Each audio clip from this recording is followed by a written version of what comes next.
السلام علیکم ورحمۃ اللہ وبرکاتہ و مغفرتہ۔ الحمدللہ رب العالمین والصلاة والسلام علی سید الانبیاء والمرسلین، اما بعد فاعوذ باللہ من الشیطان الرجیم، بسم اللہ الرحمن الرحیم۔ آج جو ہماری صورت ہے سورۃ البقرہ ہے اور اس میں آیت نمبر 38 ہے، اور ہم یہاں سے شروع کریں گے۔ اور ہم اس میں پہلے قواعد جانیں گے کہ جتنے قواعد ہم لوگ پیچھے مدنی قاعدہ کورس میں سمجھ چکے ہیں وہ ساری قواعد اس میں سمجھ کر اس کے مطابق پھر اس کی اینڈ میں تجوید کے مطابق قرات کریں گے۔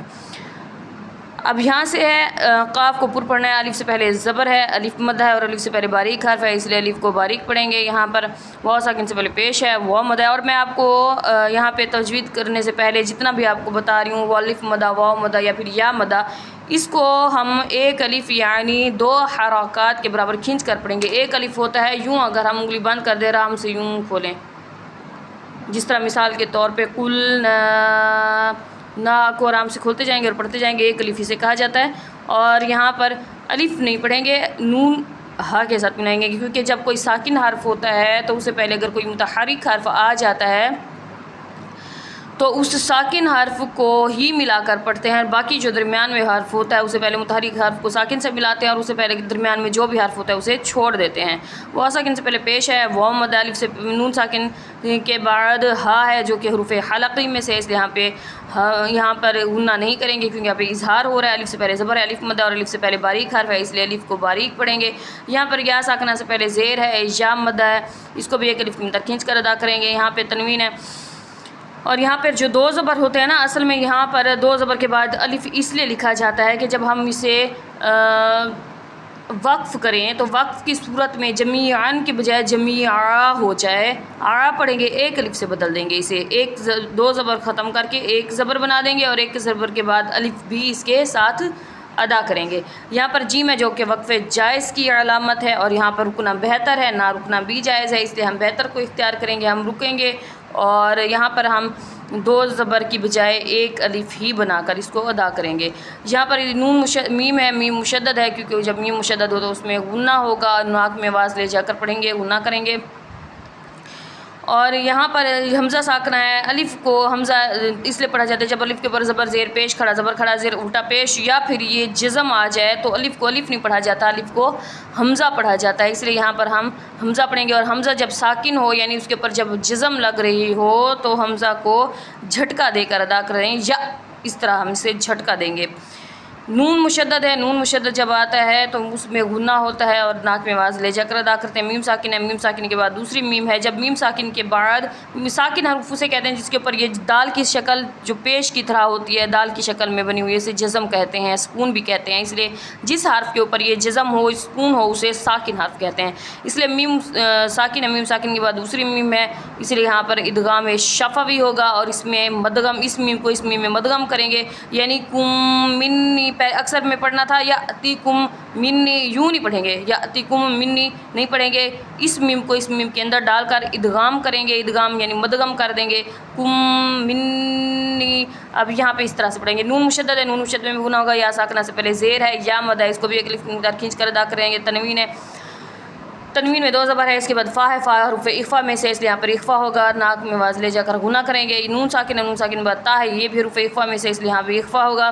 یہاں پر الف سے پہلے زبر ہے، الف مدہ ہے، اور الف سے پہلے باریک حرف ہے، اس لیے الف کو باریک پڑھیں گے۔ الف سے پہلے زبر ہے، الف مدہ ہے، الف سے پہلے باریک حرف ہے لام، اس لیے الف کو بھی باریک پڑھیں گے اور الف کو ایک الف کی مقدار کھینچ کر ادا کریں گے۔ واو ساکن سے پہلے پیش زبر ہے، واو لین ہوگا، حروف لین کو بغیر کھینچے بغیر جھٹکا دی نرمی سے معروف پڑھیں گے، نہ اس کو کھینچیں گے جیسے کہ خو، اور نہ اس کو جھٹکا دیں گے خو، اس طرح بھی ہم نے نہیں پڑھنا اسے۔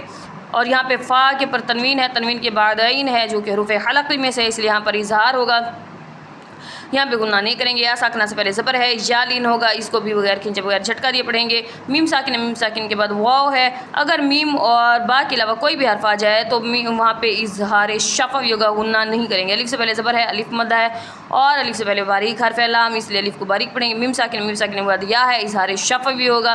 واو ساکن سے پہلے پیش ہے، واو مدہ ہے، اور اس کو ایک الف اندر کھینچ کر ادا کریں گے، لیکن یہاں پہ قاعدہ بدل جاتا ہے، اور قاعدہ یہ ہو جاتا ہے کہ جب حروف مدہ کے بعد یعنی الف مدہ، واو مدہ، یا مدہ کے بعد کوئی حرف ساکن ہو جائے وقف کی وجہ سے، جیسے یہاں پہ وقف ہے، وقف تام کی علامت ہے، یہاں پہ ہم رکنا ہی چاہیے، ہم رکیں گے، وقف کریں گے. اور وقف میں ہم نے پڑھا تھا کہ اگر کسی حرف پر زبر ہو جائے تو وقف میں وہ ساکن ہو جاتا ہے، اس لیے اسے جزم دے دیں گے، اسے ساکن کر دیں گے، یعنی زبر کو بالکل ختم کر دیں گے. یا حزنون پڑھیں گے، یا حزنونا نہیں پڑھیں گے.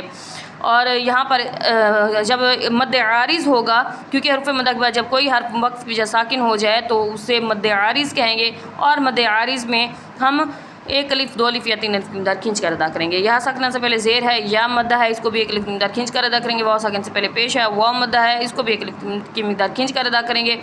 واو ساکن سے پہلے پیش ہے، واو مدہ ہے، اس کو بھی ایک الف کی مقدار کھینچ کر ادا کریں گے. یہاں پر حمزہ کے الف ہے اس لیے ہم حمزہ پڑھیں گے کیونکہ اس کے اوپر کھڑا زبر آ گیا.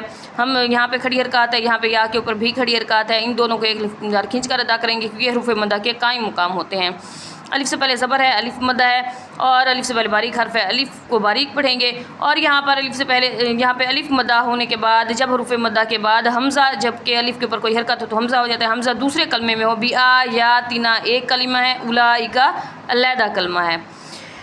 جب حروف ملتے ہیں الف با تا سا الف سے لگا کر یا تک 29 حروف جب ملتے ہیں تو کوئی نہ کوئی کلمہ، کوئی نہ کوئی حرف بنتا ہے، کلمہ بنتا ہے، تو اس کلمے کا کوئی معنی واضح ہوتا ہے. جب کسی کلمے کا کوئی جب مل جائے، مل کر کوئی ایک کلمہ بن جائے، اس کا کوئی معنی ہو تو اس کے بعد اسے ایک کلمہ کہا جاتا ہے. اب یہ کلمہ ہے. اور بی آیات نام الف مدہ ہے، نام الف مدہ کے بعد جو حمزہ ہے وہ دوسرے کلمے میں ہے، اولئک میں ہے، اس لیے یہاں پر مد منفصل ہوگا، اس کو 2.5 الف کی مقدار کھینچ کر ادا کریں گے. یہاں پر کھڑی حرکات حروف مدہ کے قائم مقام ہوتا ہے، الف کھڑا زبر جو ہوتا ہے وہ الف مدہ کے قائم مقام ہوتا ہے، اس لیے الف مدہ یعنی حروف مدہ یا کھڑی حرکات کے بعد حمزہ اگر اسی ہی کلمے میں موجود ہو تو وہاں پر مد متصل ہوگا، وہاں پر بھی 2.5 الف کی مقدار کھینچ کر ادا کریں گے. یہاں بھی دیکھیں حمزہ ایک ہی کلمے میں موجود ہے، اس کو بھی 2.5 الف کی مقدار کھینچ کر ادا کریں گے. یہاں مد منفصل بھی آیات نام میں منفصل ہو رہا ہے، اولئک میں متصل ہو رہا ہے، ان دونوں کو 2.5 الف کی مقدار کھینچ کر ادا کریں گے. اور یہاں پر کھڑی حرکات ہے، کھڑی حرکات کو 1 الف کی مقدار کھینچ کر ادا کریں گے. نون مشدد ہے، نون مشدد میں غنہ کریں گے. الف سے پہلے زبر ہے، الف مدہ ہے، اس کو باریک پڑھیں گے. الف مدہ اس کو بھی 1 الف کی مقدار کھینچ کر ادا کریں گے. اور اس سے پہلے باریک حرف ہے اس لیے الف کو باریک پڑھیں گے. را کے نیچے زیر آ جائے تو را کو باریک پڑھا جاتا ہے. اور جیم وقف جائز کی علامت ہے، اس لیے یہاں پہ ٹھہرنا بہتر ہے، ہم ٹھہریں گے. میم ساکن کے بعد فا ہے جو کہ اظہار شفوی ہوگا. یا ساکنہ سے پہلے زیر ہے، یا مدہ ہے، الف سے پہلے زبر ہے، الف مدہ ہے، اور باریک حرف ہے، الف کو باریک پڑھیں گے. ان دونوں کو 1 الف کی مقدار کھینچ کر ادا کریں گے. خالدون میں خا کے اوپر کھڑا زبر ہے، اس کو بھی 1 الف کی مقدار کھینچ کر ادا کریں گے. واو ساکن سے پہلے پیش ہے، واو مدہ ہے، اس کو بھی 1 الف کی مقدار کھینچیں گے. لیکن یہاں پہ قاعدہ پھر ڈیفرنٹ ہو جاتا ہے کہ جب زبر آ جائے تو کو ساکن ہو کے آ جائے، وقف تام کی علامت ہے. اور یہاں پر مد عارض ہوگا، اس کو 1، 2 یا 3 الف کی مقدار اپنی مرضی سے کھینچ کر ادا کریں گے. تو آئیے اب اس کی تجوید کرتے ہیں، جو قواعد ہم نے سمجھے ہیں اسی کے مطابق. اعوذ باللہ من الشیطان الرجیم، بسم اللہ الرحمن الرحیم. قلنا اهبطوا منها جميعا فإما يأتينكم مني هدى فمن تبع هداي فلا خوف عليهم ولا هم يحزنون.